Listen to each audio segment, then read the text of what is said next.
یہ فرماتے تھے ایسے تلاش کیا کرو مستحق کو زکوٰۃ دینے کے لیے جیسے پانی تلاش کرتے ہو وضو کے لیے کہ نماز پڑھنی ہے، پانی تلاش کرو نماز پڑھنی ہے، کہ مستحق کو تلاش کرو کہ زکوٰۃ دینی ہے۔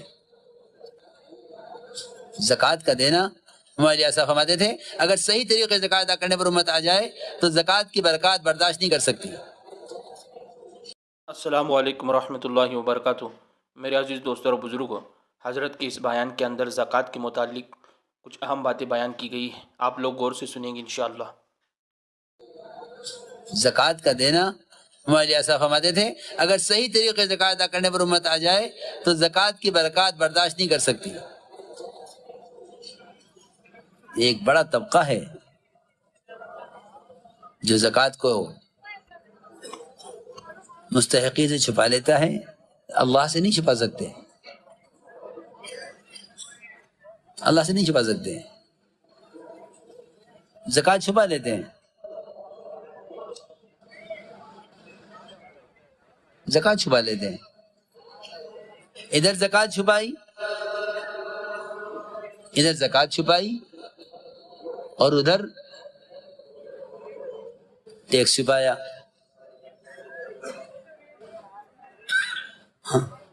یہ زکوٰۃ چھپائی، ادھر زکوٰۃ چھپائی ٹیکس چھپایا۔ بجائے اس کے کہ اپنے مال سے دوسروں کو نفع پہنچاتے تو اللہ تمہارے مال میں برکت ڈال دیتا۔ اگر زکوٰۃ صحیح طریقے سے ادا کرتے تو اللہ تعالیٰ مال کی حفاظت بھی کرتے اور مال کو بڑھاتے بھی۔ مال کی کثرت، مال کی حفاظت زکوٰۃ کے دینے میں ہے۔ یہاں مال کی کثرت سود میں نظر آتی ہے اور مال کی قلت زکوٰۃ میں نظر آتی ہے۔ یہاں مال کی کثرت سود میں دکھائی دیتی ہے اور مال کا کم ہونا زکوٰۃ میں دکھائی دیتا ہے۔ معاملہ اس کا الٹ ہے۔ انہوں نے زکوٰۃ چھپائی اور ٹیکس کے مقابلے میں زکوٰۃ کتنی ہے؟ بہت بہت کم۔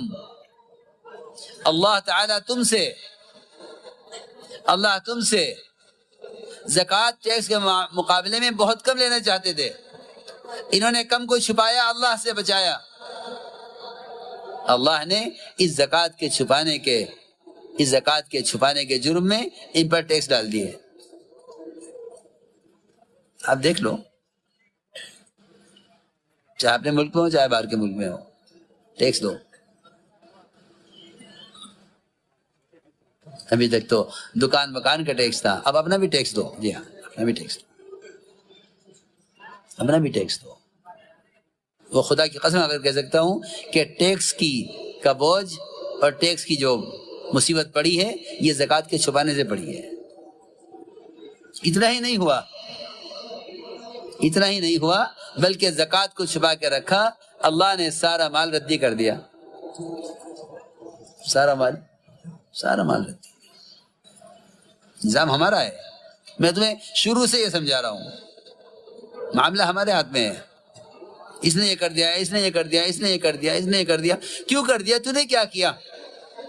تجھ سے کیا غلطی ہوئی؟ یہ سارا نظام کائنات جو تیرا خادم تھا، تجھے اللہ نے مخدوم بنایا تھا۔ ہم سمجھتے تھے کہ مسلمان مخدوم ہے، نظام کائنات اس کی خادم ہے۔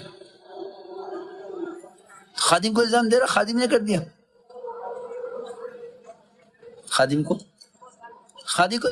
الزام دے رہا ہے، خادم نے کر دیا۔ غلام، تیرا غلام تجھے نقصان پہنچا دے، یہ کیسے ہو سکتا ہے؟ تم نے زکوٰۃ چھپائی، اللہ نے ٹیکس مسلط کیا۔ تم نے زکوٰۃ چھپائی، اللہ نے مال کو ردی کر دیا۔ یہ سیدھی بات ہے۔ ہم کبھی نہیں کہتے، ہم کبھی نہیں مانتے اس بات کو کہ ان کے مسائل کا تعلق اور ان کے احوال کا تعلق غیروں سے ہے۔ بالکل نہیں، ان کے مسائل کا تعلق ان کی اپنی ذات سے ہے۔ ہم صاحب فرماتے تھے اگر مسلمان صحیح طریقے سے زکوٰۃ دینے پر آ جاوے تو دنیا میں کوئی بھوکا نہیں رہ سکتا اور کوئی ننگا نہیں رہ سکتا۔ یہ پکی بات ہے، صرف اگر زکوٰۃ صحیح طریقے سے ادا کر دے۔ اس لیے میرے دوستو عزیزو، زکوٰۃ کا ادا کرنا یہ ہے کہ مستحق کو خود تلاش کرو۔ لوگ زکوٰۃ کے ادا کرنے کا مجاہدہ نہیں کرتے، کوئی آ کے لے جاوے گھر پہ؟ نہیں.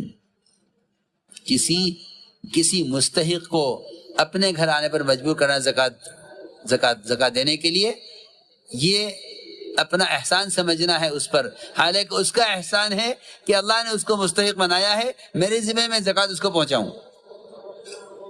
یہ فرماتے تھے ایسے تلاش کیا کرو مستحق کو زکوٰۃ دینے کے لیے جیسے پانی تلاش کرتے ہو وضو کے لیے کہ نماز پڑھنی ہے. پانی تلاش کرو، نماز پڑھنی ہے، کہ مستحق کو تلاش کرو کہ زکوٰۃ دینی ہے. جو مال پاک کیا ہے اس مال کو خیر کے کاموں میں خرچ کرو تاکہ تمہارے پاکیزہ مال سے خیر کے شعبوں میں، تربیت کے اور تعلیم کے اور ان میں صفات کے پیدا ہونے کے راستے کھلیں. کچھ ضروری بات کر رہا ہوں.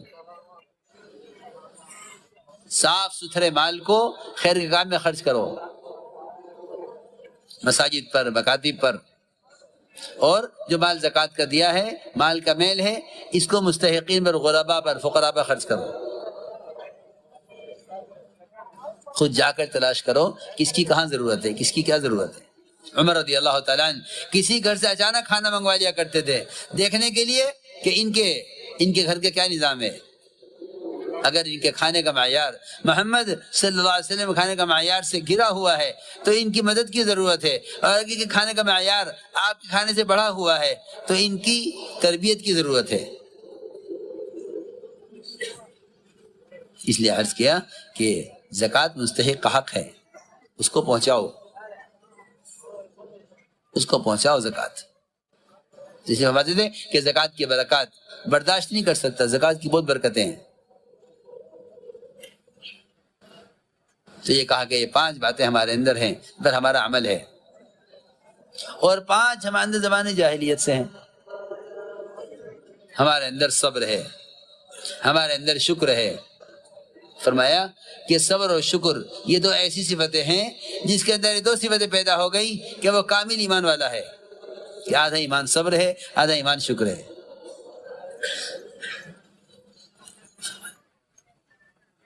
پھر ایک ہمارے اندر صفت یہ ہے کہ ہمارے دشمن پر کوئی مصیبت آتی ہے ہم اس سے خوش نہیں ہوتے. دیکھو میرے عزیز دوستو، اللہ تعالی نے ہمیں اس ملک میں اس کا موقع دیا ہے کہ ہم احسان سے اور لوگوں کے کام آ کر یہ بتلا سکتے ہیں کہ اسلام کیا ہے. یعنی کتابوں میں دیکھ لو نہیں، مسلمان اس ملک میں احسان سے بتلایا کہ اسلام کیا ہے. حضور اکرم صلی اللہ علیہ وسلم نے اسلام کو احسان سے سمجھایا ہے.